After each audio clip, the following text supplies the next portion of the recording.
Buenos días, compañeros de Código Rojo, y bienvenidos a un nuevo capítulo de Debates con la Inteligencia Artificial. Hoy nos vamos a centrar en preguntarle a la inteligencia artificial cuál considera que es el error histórico en medicina que se mantuvo por décadas pese a tener más evidencia en contra. Y de entrada, la respuesta que nos da la aplicación de BioDigital Health es el rechazo a la antisepsia de manos en obstetricia, que se produjo principalmente entre los años 1847 y finales del siglo XIX. En la década de 1840, las salas de maternidad presentaban tasas de fiebre puerperal del 10 al 30%.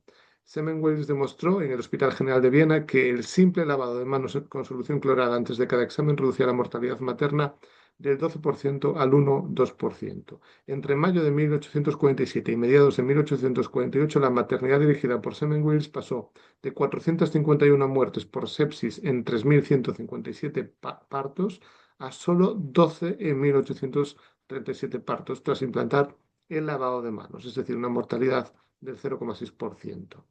La persistencia del error se debió a falta de un marco teórico. La teoría microbiana de la enfermedad aún no existía. Los médicos atribuían la fiebre puerperal a miasmas o constelaciones, a una resistencia social y jerarquía importante. Aceptar la explicación implicaba admitir responsabilidad directa en la muerte de las pacientes. Muchos jefes de servicio lo consideraban un agravio personal.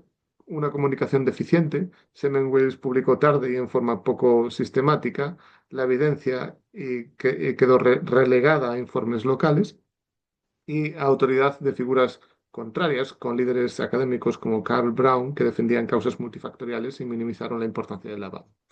El desenlace, solo tras los trabajos de Pasteur en los años 1860 a 70 y la introducción de la antisepsia de Lister desde 1865, la comunidad aceptó la medida. Pasaron, por tanto, cerca de 30 años desde la primera demostración, ¿no? Lo cual implicó pues, decenas de miles de muertes innecesarias por no utilizar el lavado de manos en el contexto de la fiebre puerperal. Pero bueno, como existen muchos errores históricos en la medicina, le volvimos a hacer la misma pregunta y que esto es algo muy divertido con la IA, ¿no? Que puede encontrar pues, razonamientos para responderte cosas diferentes cuando el contexto es tan subjetivo.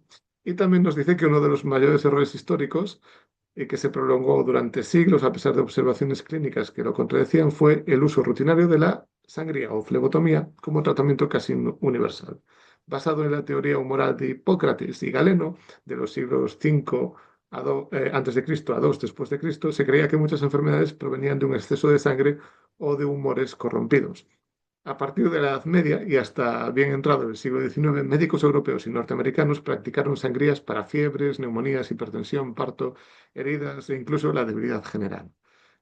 Ya en 1628, William Harvey describe la circulación sanguínea, lo que socava la base teórica de los humores estancados, y en 1799, Pierre Charles Alexander Louis aplica recuentos estadísticos simples, un método numérico, y demuestra que pacientes con neumonía sometidos a sangrías morían más que los que no las recibían. Aún así, figuras de gran prestigio como Benjamin Rush en Estados Unidos o François Broussard en Francia defendieron la práctica y la enseñanza médica se perpetuó. Y como consecuencias tan curiosas, fijaos, George Washington falleció en 1799 tras la extracción de casi 2 litros de sangre en menos de 24 horas por una simple faringitis. Enfermedades infecciosas, anemias y choques hipovolémicos se agravaban con el procedimiento, aumentando por tanto la mortalidad y la convalecencia. Y hasta finales del siglo XIX, la medicina basada en patología y microbiología y los estudios clínicos comparativos hicieron evidente la iatrogenia de la sangría, y hoy el uso se limita a indicaciones muy concretas como las policitemias veras o la hemocromatosis, respaldadas por fisiopatología y ensayos controlados. Creo que esto es verdaderamente interesante y seguramente nos debe hacer mucho bien pensar, ¿no?, sobre estas prácticas que se hacían en el pasado y cómo la medicina basada en la evidencia ha cambiado todo esto. Y desde luego evidenciar que incluso tiene repercusiones político-históricas, como podéis ver en este caso. Muchas gracias por vuestro interés.